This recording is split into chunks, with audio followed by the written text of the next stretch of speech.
From the Weather NorCal Command Center, this is your Valley Neighborhood Forecast. Everything Medical has been your complete source for medical supplies since 2007. Our 10,000 square foot showroom has the largest selection of home medical equipment in the North State. We have what you need. Everything Medical, Athens Avenue, Reading. Well, this morning I was telling you about an excessive heat watch for the valley and the surrounding foothills. Then through the morning hours, the National Weather Service eventually decided to upgrade it to an excessive heat warning for the valley and the surrounding foothills. And of course, you can see all the other areas that got to be part of this as well. So kind of interesting to see that. We are seeing some activity here as far as the temperatures are concerned, and it's mainly going to be for Friday and most likely through the weekend. So let's take a look at the almanac. Now, it did get up to 101 degrees for Reading today. The average is 96, but the record is 111. So we were still about 10 degrees shy of that record. So at least we didn't break the record, right? You can see some other areas. Red Bluff also got up to 101. Cooler though, in Chico, the high of 93, 95 out in Willows, 91 for both Weaverville and Hayfork. So you can see even some of the higher elevations are starting to see those warmer temperatures as well. So the next big thing, it's the heat, right? That's what we're talking about here. So it peaks on Saturday with a high of 110 degrees, but those temperatures start to slowly drop. Now, as I mentioned, the average high is 96. So even though we're dropping our temperatures down, it's still going to be hot. So we're not going to be seeing this, this prolonged period of temperatures close to 110 degrees, but it'll be closer to the lower 100s by the time we go into next week. So just some heat safety tips to kind of remember: drink plenty of water. Apply sunscreen, by the way. It's best to apply it every 2 hours just to protect your skin. Wear lightweight and loose-fitting clothes. This right here is pretty thick. And quite honestly, it gets pretty hot in my studio. So I've got to figure out a way to maybe get some cooler air in here. I don't know. But take regular breaks in the shade as well.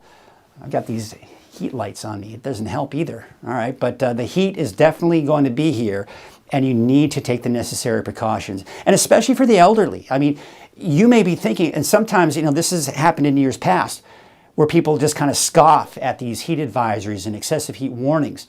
But we have to remember that, you may be younger and more fit and able to handle that heat better, but there are elderly people that can't handle it as well. You need to look out for your neighbors, your friends, your family, right? You need to look out for the infants. They can't handle it as well. Their pets too. All right, enough of that, right? So we have an excessive heat warning for Friday through Sunday, around 110 degrees this weekend, but not as hot as we go into next week, but still hot nonetheless. As I mentioned, still over 100 degrees. So here you can see as we go through the night tonight, of course, it progressively drops down to the upper 60s in the early morning hours.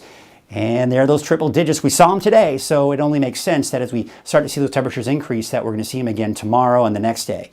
But low pressure is still spinning off to our east, but it's pushing and shifting eastward. So as a result, with that counterclockwise flow around that low, it's just barely hitting right here, the eastern portions of the state. So that's where most of the rain has been today. But take a look at the heat here. That's the dome of heat that will be over us on Saturday. This right here is the peak of the heat wave we've been talking about. Then we start to see that shift to the south. And the reason being, look at this right here. Now it's weak, but it's strong enough to push that heat back down to the south. So we have what's known as a trough of low pressure right here. It's very weak, as I mentioned, but it's enough to allow our temperatures to start to drop as we go into next week. Now, that trough gets a little bit stronger as we go toward the middle and latter part of next week.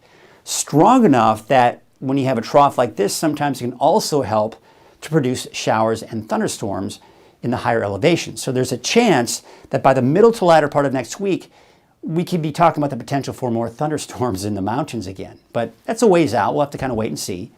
6 to 10 days out, we're kind of well within that above normal range here, so still pretty hot. But you can start to see we're getting these lighter shades of orange, indicating that yes, we are beginning to see temperatures drop, especially for our neighbors down to the south. So here's your forecast for the valley for your Thursday. We've got triple digits pretty much anywhere you go. Pasquinta, Elk Creek about 100 degrees, Durham 101, 102 for Oroville, and there you can see Gridley about 101. Let's take you up to the north, and you can see out towards the city of Shasta Lake, 103. Reading a high of 104 degrees, 104 for Red Bluff, and 103 for Palisadro.